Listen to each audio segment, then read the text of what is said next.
नमस्कार, जय हिंद साथियों। एक बार फिर से स्वागत है आपका मेरे यूट्यूब चैनल स्टडी विद सागर में। आशा करता हूँ आप सभी लोग अच्छे होंगे और आपकी तैयारी अच्छी चल रही होगी। देखिए, उत्तराखंड के परीक्षा वानी की एमसीक्यू की सीरीज हम लोगों ने चला रखी है, जिसकी हम लोगों ने अब तक 11 क्लासेस कंप्लीट कर ली हैं। ये आपकी 12वीं क्लास रहने वाली है। तो जो बच्चे जिन्होंने अभी पुरानी क्लासेस नहीं देखी, आपसे रिक्वेस्ट है कि आप उन क्लासेस को भी जरूर देख लीजिएगा। ये देखिए, रिवीजन क्लास रहने वाली है उत्तराखंड जीके की, जो आपको एग्जाम्स के टाइम में बहुत इंपॉर्टेंट रहने वाली है। इससे आपका कंप्लीट रिवीजन हो जाएगा उत्तराखंड की परीक्षा वानी का। साथ में देखिए, जो एक्स्ट्रा जो पॉइंट्स होते हैं उसको भी यहाँ पे क्वेश्चंस जब आते हैं तो उसके अकॉर्डिंग हम लोग यहाँ पे डिस्कस करते हैं। तो बहुत यूजफुल और महत्वपूर्ण और उपयोगी आपके लिए वीडियो रहने वाली है। पूरी सीरीज ही आपके लिए इंपॉर्टेंट रहने वाली है। तो चलिए, आज की जो क्लास है उसको हम लोग बिना देरी करे स्टार्ट कर लेते हैं पहले क्वेश्चन से। पहला क्वेश्चन देखिए, पहला ही क्वेश्चन बहुत इंपॉर्टेंट क्वेश्चन है, बहुत बार ये परीक्षाओं में पूछा गया, इंपॉर्टेंट है। राज्य में वैट कर प्रणाली लागू की गई थी। तो वैट वैट क्या होता है? वैट होता है आपका value added tax. Value added tax. तो फुल फॉर्म भी एक बार परीक्षा में पूछी थी, वैट की फुल फॉर्म क्या है? V A T. वी से वैल्यू एडेड टैक्स। तो वैल्यू एडेड टैक्स की जो प्रणाली है, ये कर प्रणाली है।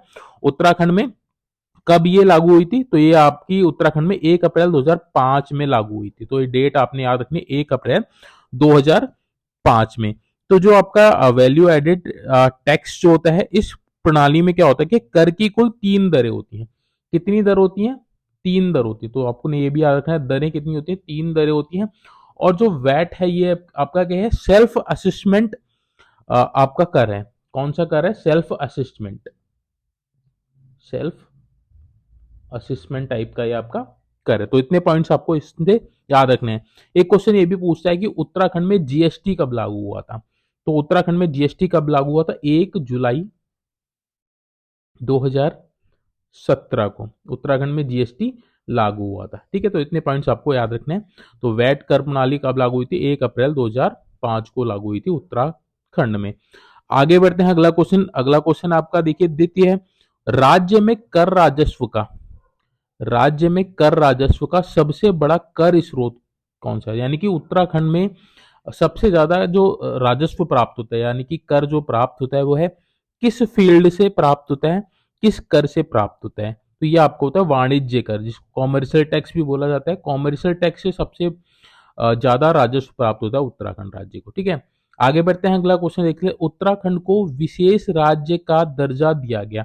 तो देखिए, उत्तराखंड को विशेष राज्य का दर्जा दिया गया है, जिसमें क्या होता है कि विशेष राज्य में कुछ भी जो केंद्र से सहायता मिलती है, तो उसमें देखिए 90% जो वित्त मिलता है, यानी कि 90% जो पैसा मिलता है, वो एक अनुदान के रूप में मिलता है। और 10% जो पैसा होता है वो ऋण के रूप में होता है। यानी कि आपको 10% ही आपको पैसा ऋण के रूप में लौटाना है। 90% आपसे पैसा नहीं लिया जाएगा, जो भी सहायता के रूप में केंद्र सरकार द्वारा प्रोवाइड करवाया जाता है। ठीक है, अन्य राज्यों में क्या आता है? अन्य राज्य को कोई भी सहायता केंद्र देता है तो 70% उसको अनुदान देता है और 30% उसको ऋण देता है। तो ये फायदा होता है विशेष राज्य का दर्जा दिए जाने पे। तो उत्तराखंड को विशेष राज्य का दर्जा दिया गया था, ये आपसे पूछा है। तो कब दिया गया था? ये दिया गया था आपको 1 अप्रैल 2001 को। 1 अप्रैल 2001 को उत्तराखंड को विशेष राज्य का दर्जा दिया गया। और विशेष राज्य का दर्जा प्राप्त करने वाला उत्तराखंड कौन सा राज्य था? 11वां राज्य था। तो आपने ये भी याद रखना है। इतने पॉइंट्स आपको इस वाले क्वेश्चन से याद रखने की। होप सो आपको ये क्लियर हो गया होगा। हम लोग आगे बढ़ते हैं, अगला क्वेश्चन। अगला क्वेश्चन देख लेते हैं। अगला क्वेश्चन है आपका, देखिए, राज्य में भारतीय स्टेट बैंक के सहयोग से चलाई जा रही ज्ञानोत्कर्ष योजना का मुख्य उद्देश्य क्या है? तो ज्ञानोत्कर्ष योजना जो चलाई गई है एसबीआई के माध्यम से, उसका उपयोग है व्यक्तिगत उपयोग के लिए उत्तरांचल सरकार के स्थायी शिक्षकों एवं अन्य कर्मचारियों को कंप्यूटर खरीदने के लिए ऋण स्वीकृति देना। ठीक है, तो ऑप्शन नंबर सी इसका सही जवाब हो जाएगा। कंप्यूटर खरीदने के लिए उत्तरांचल सरकार और उत्तराखंड सरकार और उसके स्थायी शिक्षक और कर्मचारियों को कंप्यूटर खरीदने के लिए ऋण देना है आपका ज्ञानोत्कर्ष योजना का लक्ष्य। ठीक है, आगे बढ़ते हैं, अगला क्वेश्चन देख लेते हैं। अगला क्वेश्चन, निम्नलिखित वक्तव्यों पर विचार करना है और आपने बताना है कि कौन सा इसमें सही। कथन दे रखा है आपको, कारण दे रखा है। कथन ए आपको क्या दे रखा है? कथन ए दे रखा है, राज्य में विकास के लिए बहुत अंतः शक्ति है। तो और कारण दे रखा है विकास के लिए वैज्ञानिक नियोजन तथा प्रभावी क्रियान्वयन मशीनरी की आवश्यकता होगी। तो देखिए राज्य में विकास के लिए बहुत अंतः शक्ति यानी कि बहुत कम शक्ति, बिल्कुल सही है। विकास के लिए वैज्ञानिक नियोजन तथा प्रभावी क्रियान्वयन मशीनरी की आवश्यकता होती है। तो देखिए विकास के लिए वैज्ञानिक नियोजन यानी कि साइंटिफिक जो आपकी प्लानिंग है उसकी जरूरत होती है, बिल्कुल सही है। प्रभावी क्रियान्वयन और मशीनरी की जरूरत होती है, तो बिल्कुल सही है। देखिए दोनों चीज सही है, बट ये आपके दोनों अपोजिट हैं, ये दोनों ही सही है, बट ये जो कथन है और ये कारण है, कारण कथन को स्पष्ट नहीं करता। तो इसका सही जवाब क्या हो जाएगा? ऑप्शन नंबर बी हो जाएगा। ए और आर दोनों सही हैं, किंतु आर जो है ए का सही स्पष्टीकरण नहीं है। ठीक है, आगे बढ़ते हैं, अगला क्वेश्चन देख लेते हैं। अगला क्वेश्चन आपका देखिए, उत्तरांचल अपनी मनी ऑर्डरी अर्थव्यवस्था के लिए जाना जाता है। कथन दे रखा है, कारण यह रोजगार के लिए प्रवास का द्योतक है, ये आपसे पूछा है। तो देखिए उत्तरांचल अपनी मनी ऑर्डरी, तो उत्तरांचल की जो अर्थव्यवस्था है मनी ऑर्डरी टाइप है, ये आपका बिल्कुल सही है। यह रोजगार के लिए प्रवास के लिए द्योतक है, तो ये भी आपका बिल्कुल सही है, यानी कि ए और आर दोनों सही है और आर ए का सही स्पष्टीकरण है। तो ऑप्शन नंबर ए इसका सही जवाब हो जाएगा। इससे एक क्वेश्चन ये बनता है कि उत्तराखंड की जो अर्थव्यवस्था है मनी ऑर्डरी टाइप है। ठीक है, तो आपने याद रखना है मनी ऑर्डरी व्यवस्था अर्थव्यवस्था है उत्तराखंड की। आगे बढ़ते हैं, अगला क्वेश्चन, जून 2006 में आरबीआई की शाखा राज्य के किस जिले में खोली गई? तो कहाँ खोली गई थी? ये देहरादून में खोली गई थी। देहरादून में राजपुर रोड पे है आपका आरबीआई के ऑफिस। ठीक है, आरबीआई की जो स्थानीय शाखा है वह आपकी कहाँ है? देहरादून में है। ठीक है, आरबीआई का कार्यालय। आगे बढ़ते हैं, अगला क्वेश्चन, 2011 के अनुसार प्रदेश में कुल कार्यशील जनसंख्या, कार्यशील जनसंख्या मतलब जो किसी ना किसी कार्य में आजीविका के लिए लगी हुई है, तो कितनी है? 38.39%। ठीक है, ऑप्शन नंबर सी इसका सही जवाब हो जाएगा 2011 के अनुसार। राज्य गठन के बाद राज्य अर्थव्यवस्था में प्राथमिक क्षेत्र का योगदान धीरे धीरे क्या हुआ है? तो प्राथमिक क्षेत्र का योगदान जो आपका क्या है? घटा है। प्राथमिक क्षेत्र में क्या आते हैं? जैसे कि आपका पशुपालन हो गया, कृषि हो गया, तो आपके प्राथमिक क्षेत्र में आता है। तो प्राथमिक क्षेत्र का धीरे धीरे क्या हुआ है? योगदान घटा है उत्तराखंड की अर्थव्यवस्था में और जीडीपी में। राज्य अर्थव्यवस्था में द्वितीय क्षेत्र का योगदान धीरे धीरे क्या होता है? द्वितीय क्षेत्र का योगदान धीरे धीरे क्या हो रहा है? बढ़ रहा है। ऑप्शन नंबर ए इसका सही जवाब हो जाएगा। ठीक है, आगे बढ़ते हैं, अगला क्वेश्चन, राज्य योजना आयोग का गठन कब किया गया? इंपॉर्टेंट क्वेश्चन है। जैसे आपका केंद्रीय योजना आयोग या फिर योजना आयोग होता है जिसको अब नीति आयोग कर दिया, तो ऐसी राज्य योजना आयोग का गठन कब किया गया था? राज्य योजना का आयोग का गठन 31 मार्च 2001 को किया गया था। इंपॉर्टेंट है, आपने याद रखना है। राज्य योजना आयोग का गठन कब हुआ? आपका 31 जनवरी 2001 को हुआ था। ऑप्शन नंबर डी इसका सही जवाब हो जाएगा। राज्य योजना आयोग के पदेन अध्यक्ष कौन होते हैं? तो राज्य योजना के आयोग के अध्यक्ष कौन होते हैं? मुख्यमंत्री होते हैं। जैसे आपका नीति आयोग है, उसके अध्यक्ष क्या होता है आपका? जो देश के प्रधानमंत्री होते हैं वह नीति आयोग के अध्यक्ष होते हैं, जो जिसको पहले योजना आयोग कहा जाता था। अब राज्य योजना आयोग यहाँ पे पूछा, तो राज्य योजना आयोग यानी कि राज्य का जो आयोग होता है उसके जो पदेन अध्यक्ष कौन होते हैं? मुख्यमंत्री होते हैं। ठीक है, आगे बढ़ते हैं, अगला क्वेश्चन, राज्य वित्त आयोग के प्रथम अध्यक्ष निम्न में से कौन थे? इंपॉर्टेंट क्वेश्चन है, मोस्ट इंपॉर्टेंट, आप इसको लगा लीजिएगा। उत्तराखंड राज्य वित्त आयोग के प्रथम अध्यक्ष कौन थे? तो कौन थे? आर के धरते। ऑप्शन नंबर 20 का सही जवाब हो जाएगा, आर के धरते उत्तराखंड राज्य वित्त आयोग के प्रथम अध्यक्ष। ठीक है, आगे बढ़ते हैं, अगला क्वेश्चन, केंद्रीय योजना आयोग द्वारा आधार वर्ष 2011-12 जारी रिपोर्ट के अनुसार राज्य में कितने प्रतिशत लोग निर्धन है? तो 2011-12 की रिपोर्ट के अनुसार राज्य में कितने प्रतिशत लोग निर्धन है? 11.26 यानी कि 11.26% लोग क्या है? निर्धन है। ऑप्शन नंबर डी इसका सही जवाब था। आगे बढ़ते हैं, अगला क्वेश्चन, केंद्रीय योजना आयोग द्वारा जारी रिपोर्ट के अनुसार शहरी व ग्रामीण निर्धनता क्रमशः है। तो शहरी और ग्रामीण निर्धनता कितनी है? तो शहर में 10.62 और ग्रामीण में आपका 10.48% क्या है आपकी निर्धनता है क्रमशः। ऑप्शन नंबर ए इसका सही जवाब था। अगला क्वेश्चन, प्रदेश में जीएसटी कर प्रणाली कब लागू की गई थी? ये मैंने ऊपर आपको बताया था, 1 जुलाई 2017 को। 1 जुलाई 2017 को जीएसटी, जिसको गुड्स एंड सर्विसेज टैक्सेस भी बोला जाता है। ठीक है, जीएसटी की फुल फॉर्म आपको पता होनी चाहिए, गुड्स एंड सर्विसेज टैक्स। ठीक है, ये कब लागू हुई थी उत्तराखंड में? उत्तराखंड में 1 जुलाई 2017 को लागू हुई थी। तो इतने पॉइंट्स आपको इस वाले क्वेश्चन से याद रखने हैं। आगे बढ़ते हैं, अगला क्वेश्चन देख लेते हैं। अगला क्वेश्चन, निम्न में से उत्तराखंड अर्थव्यवस्था के लिए आय का मुख्य स्रोत नहीं है, ये आपसे पूछा। इंपॉर्टेंट है, उत्तराखंड में निम्नलिखित में से कौन सा आय का मुख्य स्रोत नहीं है? तो देखिए वन उत्तराखंड में वन संपदा एक मुख्य स्रोत है आय का, बिल्कुल सही है। पर्यटन भी है, टूरिज्म भी है, फिल्म उद्योग नहीं है, खनन है, खनन बिल्कुल सही है। तो इसका सही जवाब क्या होगा? Option number C. ये आपका प्रमुख उद्योग, प्रमुख स्रोत नहीं है, हालांकि अब इस पे काम किया जा रहा है, बट अभी इस पे इसका यह उत्तराखंड राज्य की आय का मुख्य स्रोत नहीं है फिल्म उद्योग। तो ऑप्शन नंबर सी इसका सही जवाब हो जाएगा। आगे बढ़ते हैं, अगला क्वेश्चन देख लेते हैं। अगला क्वेश्चन आपका, उत्तराखंड में वित्तीय वर्ष प्रारंभ होता है, तो वित्तीय वर्ष कब से प्रारंभ होता है? 1 अप्रैल से 31 मार्च तक, 1 अप्रैल से 31 मार्च तक। ठीक है, तो ये आपका क्या होता है? वित्तीय वर्ष होता है। तो भारत में यही वित्तीय वर्ष चलता है। उत्तराखंड के पर्वतीय भाग में ग्रामीण जनसंख्या की आजीविका का प्रमुख स्रोत क्या है? तो उत्तराखंड में जो पर्वतीय क्षेत्र है या पर्वतीय भाग है, उसमें जो ग्रामीण जनसंख्या है उनकी आजीविका का प्रमुख स्रोत पूछा है। तो प्रमुख स्रोत क्या है? कृषि और पशुपालन। तो कृषि और पशुपालन इनका मुख्य स्रोत है पर्वतीय भाग में जो ग्रामीण जनसंख्या है। ठीक है, आगे बढ़ते हैं, अगला क्वेश्चन, राज्य में हस्तशिल्प सामग्री मोष्टा, तो मोष्टा क्या है? आपके हस्तशिल्प सामग्री है, को उत्पादित करने के लिए निम्न में से कौन सा कच्चा माल प्रयोग में लाया जाता है? तो मोष्टा बनाने, मोष्टा मोष्टा को उत्पादित करने के लिए किस कच्चे माल का प्रयोग किया जाता है? तो रिंगाल का प्रयोग किया जाता है। रिंगाल एक तरह से आपकी घास है, जिसे देखिए तो आपके कंडी वगैरह होते हैं और आपकी जो टोकरी होती है, ये सब बनाई जाती है। रिंगाल, रिंगाल एक घास है। ठीक है, तो रिंगाल एक तरह से कच्चा माल का प्रयोग करता है मोस्टा बनाने के लिए। ठीक है, तो ऑप्शन नंबर 20 का सही जवाब हो जाएगा। स्वतंत्रता से पूर्व राज्य में व्यापार कैसे किया जाता था? तो स्वतंत्रता से पूर्व व्यापार कैसे किया जाता? मेलों द्वारा होता था, प्रदर्शनियों द्वारा होता था, मध्यस्थों के द्वारा होता था। तो तीनों ही सही है आपके, यानी कि उपरोक्त सभी प्रकार से राज्य में व्यापार हुआ करता था, मेलों द्वारा, प्रदर्शनी द्वारा, मध्यस्थों के द्वारा। आगे बढ़ते हैं, अगला क्वेश्चन, राज्य में कागज का सबसे बड़ा कारखाना कहाँ स्थित है? तो उत्तराखंड राज्य में सबसे बड़ा कागज का कारखाना लालकुआं नैनीताल में। लालकुआं किस जनपद में? आपका नैनीताल जनपद में। तो आपने जगह याद रखनी है, अगर जनपद पूछेगा तो नैनीताल, जगह दे रखी होगी तो लालकुआं पे आपने टिक कर देना। राज्य में निम्नलिखित स्थानों में से कत्था फैक्ट्री कहाँ स्थित है?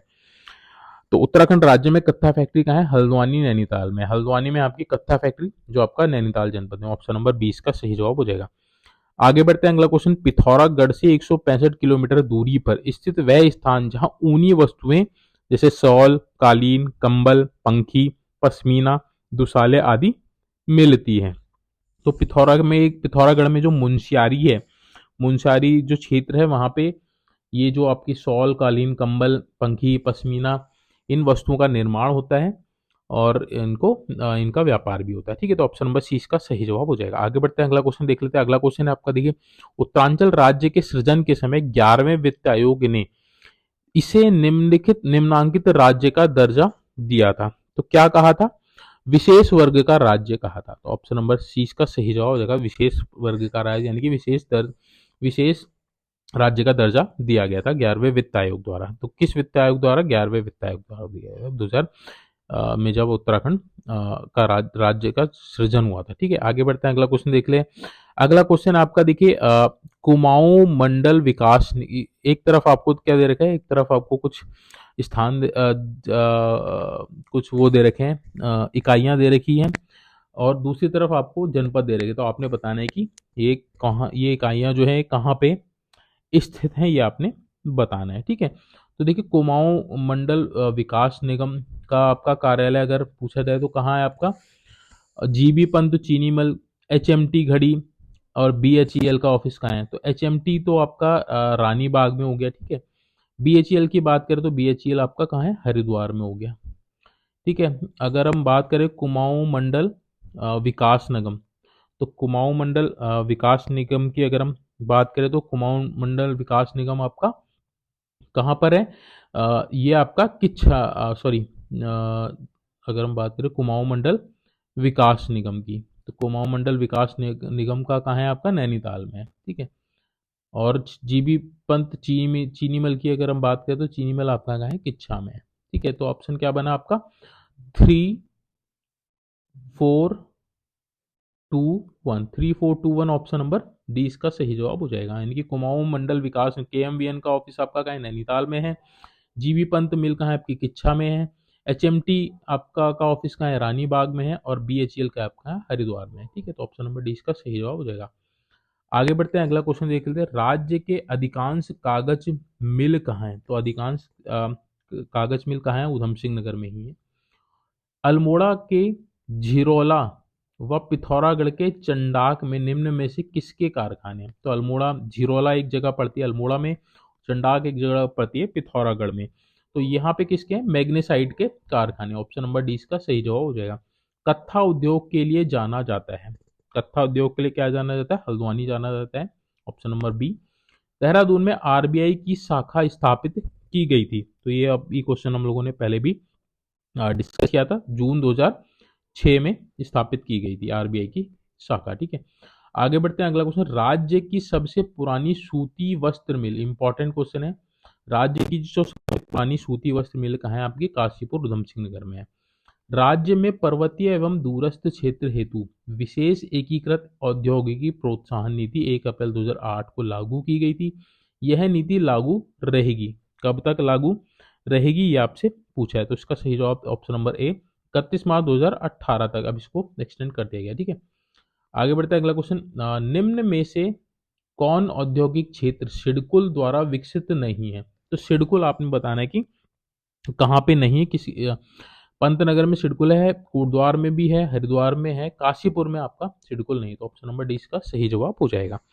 ठीक है, अगला question. Bharat heavy electricals limited BHEL, Bharat heavy electricals limited निम्न में से किस स्थान पर है? तो आपका BHEL आपको पता ही होगा। BHEL आपका कहाँ है? रानीपुर हरिद्वार में। ऑप्शन नंबर 20 का सही जवाब हो जाएगा।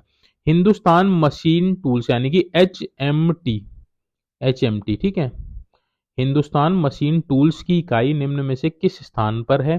तो ये आपकी कहाँ है? रानीबाग नैनीताल में। ऑप्शन नंबर ए इसका सही जवाब हो जाएगा। इंपॉर्टेंट क्वेश्चन याद रखिएगा। HMT का ऑफिस रानीबाग नैनीताल। आगे बढ़ते हैं, अगला क्वेश्चन। निम्न में से किस स्थान पर सीमेंट फैक्ट्री स्थापित है? तो सीमेंट की फैक्ट्री कहाँ पर स्थापित है? सीमेंट की फैक्ट्री आपकी रानी पोखरी में। ऑप्शन नंबर सी सही जवाब हो जाएगा, रानी पोखरी, जो आपका देहरादून जनपद में पड़ता है। ठीक है, अगला क्वेश्चन। निम्न में से किस स्थान पर कोऑपरेटिव ड्रग्स फैक्ट्री स्थापित है? इंपॉर्टेंट है। कॉर्पोरेटेड ड्रग्स फैक्ट्री की अगर हम बात करें तो कहाँ है? आपका रानीखेत अल्मोड़ा में। ऑप्शन नंबर डी सही जवाब हो जाएगा, कोऑपरेटिव ड्रग्स फैक्ट्री रानीखेत।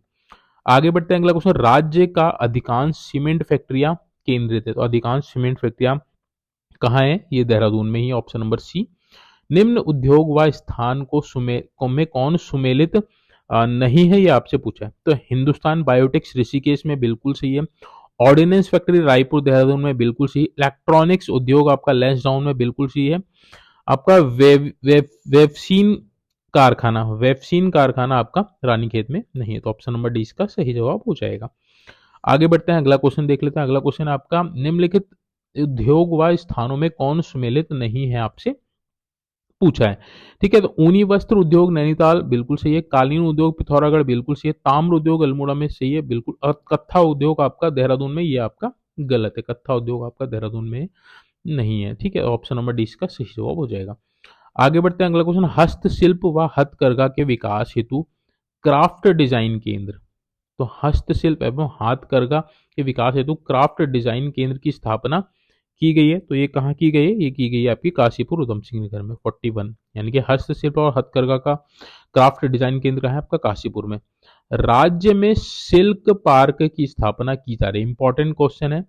राज्य में सिल्क पार्क की स्थापना देहरादून में की जा रही है। ऑप्शन नंबर 20 का सही जवाब हो जाएगा। आगे बढ़ते हैं, अगला क्वेश्चन। राज्य के शिल्प उत्पाद यानी कि जो हाथ से जो उत्पाद बनाए जाते हैं को दूसरे राज्यों में किस ब्रांड नेम से बेचा जाता है? तो उत्तराखंड राज्य में जो शिल्प उत्पाद होते हैं उनको अन्य जो राज्य हैं या फिर देश हैं उसमें हिमाद्री ब्रांड के नाम से बेचा जाता है। ऑप्शन नंबर डी इसका सही जवाब हो जाएगा। आगे बढ़ते हैं, अगला क्वेश्चन देख लेते हैं। उत्तराखंड में पीतल नगरी के रूप में विकास किया जा रहा है। तो किसका किया जा रहा है पीतल नगरी के रूप में? अल्मोड़ा का। ठीक है, ताम्र नगरी भी बोलते हैं इसको, अल्मोड़ा को। रिंगाल का उपयोग किया जाता है। तो रिंगाल का उपयोग जैसे हम लोगों ने ऊपर भी डिस्कस किया था, किसके लिए प्रयोग किया जाता है? कालीन, कटोरी या टोकरी बनाने में किया जाता है रिंगाल का प्रयोग। रिंगाल एक तरह से क्या है? घास है। ठीक है, तो देखिए ये थी आज की क्लास जिसमें हम लोगों ने उत्तराखंड परीक्षा वानी के MCQ को सॉल्व किया। और जो भी अन्य जो इम्पोर्टेंट फैक्ट्स थे उनको भी हम लोगों ने यहाँ पे डिस्कस किया। होप सो आपको ये क्लास अच्छी लगी होगी। ठीक है, अगर आपको क्लास अच्छी लगी तो प्लीज़ चैनल को सब्सक्राइब करके जाइएगा, ताकि अगली जब वीडियो आपको मिले तो आप उसको देख पाएँ और इसका लाभ मिल सके। बेल आइकन भी प्रेस कर लीजिएगा, ताकि जो भी लेटेस्ट वीडियो आपको प्रोवाइड करवाई जाए उसका नोटिफिकेशन आपको मिल सके। ठीक है, अगर आप उत्तराखंड में निवास करते हैं, उत्तराखंड की सरकारी नौकरी की तैयारी करते हैं, तो आपके लिए चैनल बहुत ही लाभदायक सिद्ध हो सकता है अगर आप इसको सब्सक्राइब करेंगे तो। ठीक है, क्योंकि देखिए इसके माध्यम से मैं इम्पोर्टेंट इन्फॉर्मेशन, स्टडी मटेरियल और जो भी जॉब्स के रिगार्डिंग जो भी महत्वपूर्ण जानकारी होती है उनको मैं साझा करता हूँ आपके साथ, ताकि आपको कोई भी दिक्कत ना हो अपने एग्ज़ाम्स को क्रैक करने करने करने को लेकर। ठीक है, तो आप चैनल से जुड़ जाइएगा अगर आपने अभी चैनल सब्सक्राइब नहीं किया है। तो आज की जो वीडियो इसको हम यहीं पे हम एंड करते हैं। जल्दी हम मिलेंगे नेक्स्ट वीडियो में। ये सीरीज़ आपको रिवीजन के पर्पज़ से करवाई जा रही है, तो आप सीरीज़ को कंप्लीट ज़रूर कीजिएगा। Thank you so much.